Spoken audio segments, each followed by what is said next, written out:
Hi guys, hope you're all okay. As always, I left you yesterday with a bit of a cheeky question, asking where in the world is a place called Lovely Bottom. I hope you've all had a little think about that, and I'm here to let you know that there's a place called Lovely Bottom in a country called Tasmania. If any of you know or have heard of Tasmania before, it is just below Australia. So there you go. That was my little trivia question from yesterday. We are at chapter 23. At the end of chapter 22,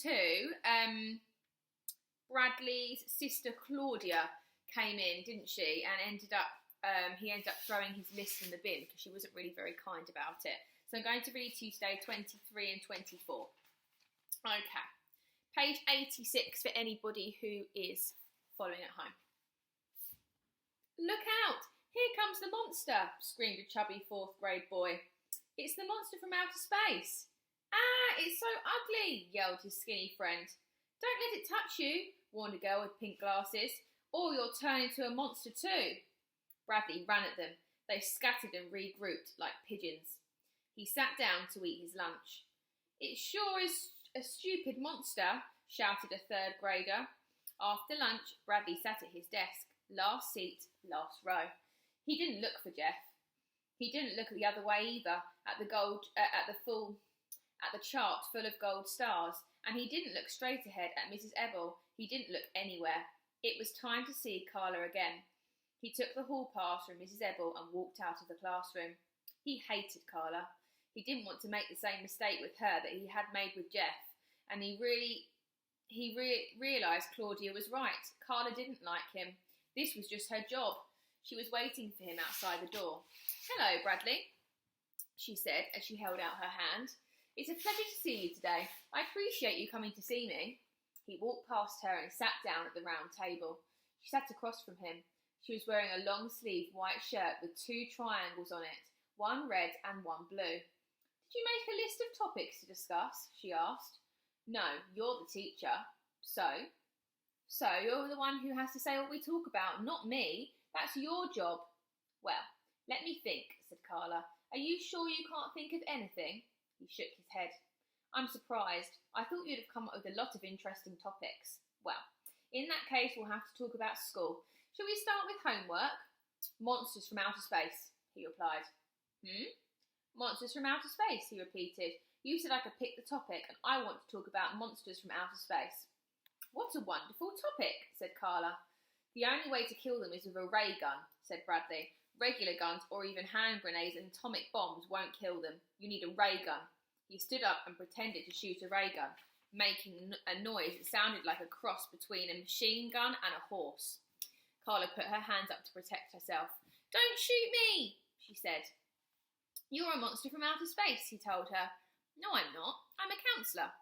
He stopped firing. Do you believe in monsters in outer space? She shook her head.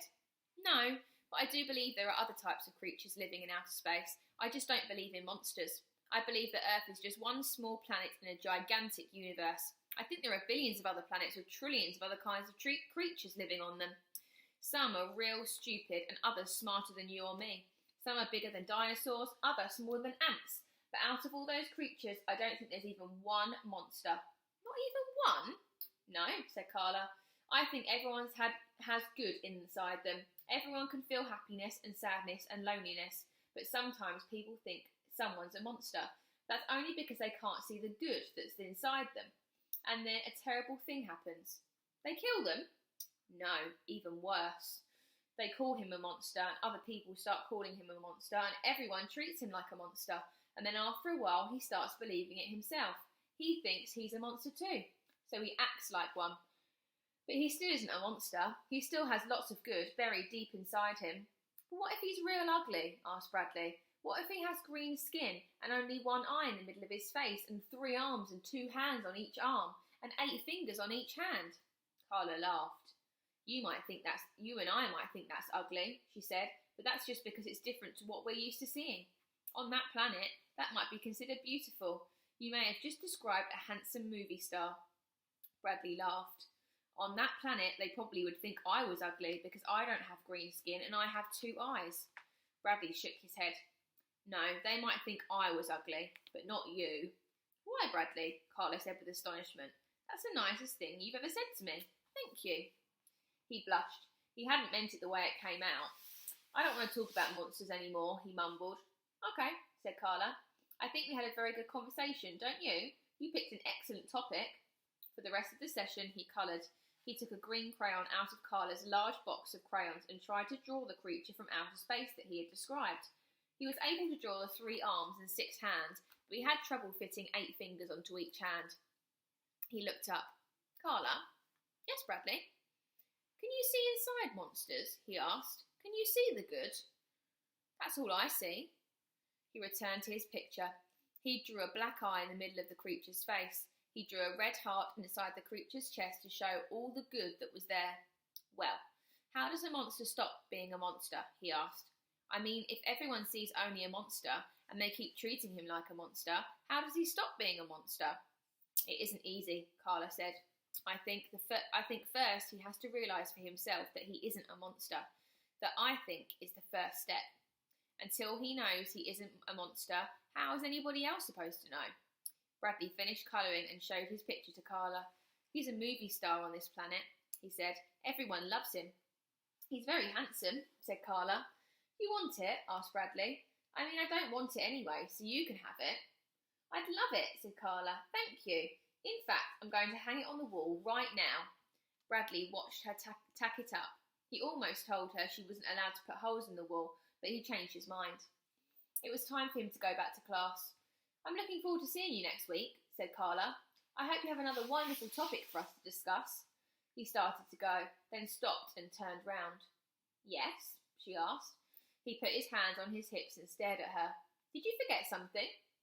He stood and waited. Her eyes suddenly lit up. She held out her hand and said, I enjoyed your visit very much. Thank you for sharing so much with me. He stretched his mouth into a half smile, half frown, and then hurried out of her office. Progress then between Carla and Bradley. He wouldn't let her keep the picture last time, would he? So that's definitely progress. 3 pages for chapter 24, so we're just going to do chapter 24 as well, okay? Here he comes, said Laurie. Don't be a chicken. Colleen bit her bottom lip. It was after school. The 3 girls stood across the street and watched Jeff. Maybe we should wait till tomorrow, said Colleen. Hey, Jeff, Laurie shouted. No, Colleen whispered. Jeff turned. Laurie and Melinda walked toward him. Colleen lagged behind. Hello, Jeff, said Laurie. Hi, Jeff, said Melinda. Hello, hi, answered Jeff. Laurie laughed. Come on, Colleen, said Melinda. Ask him. Colleen blushed and looked away. Colleen has something she wants to ask you, said Laurie. Well, stammered Colleen.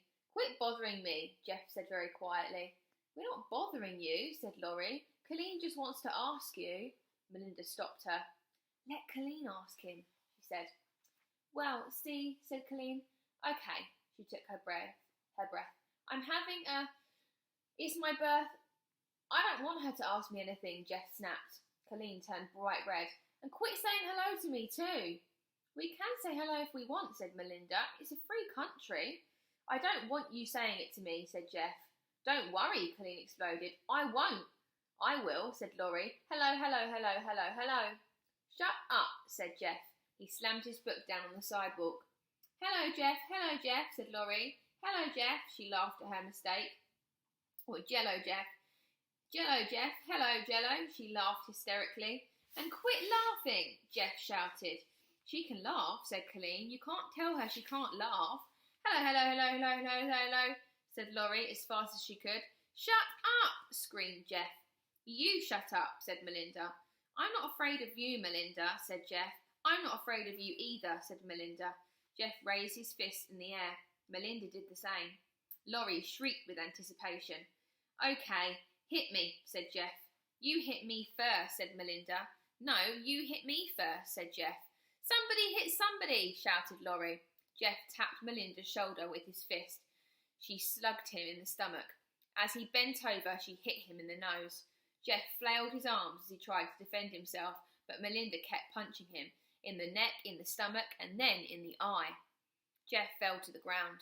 Melinda jumped on top of him, knees first. She sat on his chest and held his arms flat against the ground. Laurie knelt beside him and slapped the ground as she counted 1, 2, 3, 4, 5, 6, 7, 8, 9, 10. Melinda stood up. Laurie held Melinda's arm high in the air. Holding her nose with her other hand, she bellowed, "The winner, and still the champion of the world, Marvellous Melinda!" Colleen clapped her hands. Oh dear. So Jeff seems to have a bit of a change in his attitude towards the girls, doesn't he? And that seems to have ended in another fight. So we'll find out more about that one tomorrow. That's page 23 and 24 done. So I hope you've enjoyed. I have had lots of feedback to say that you are enjoying the reading.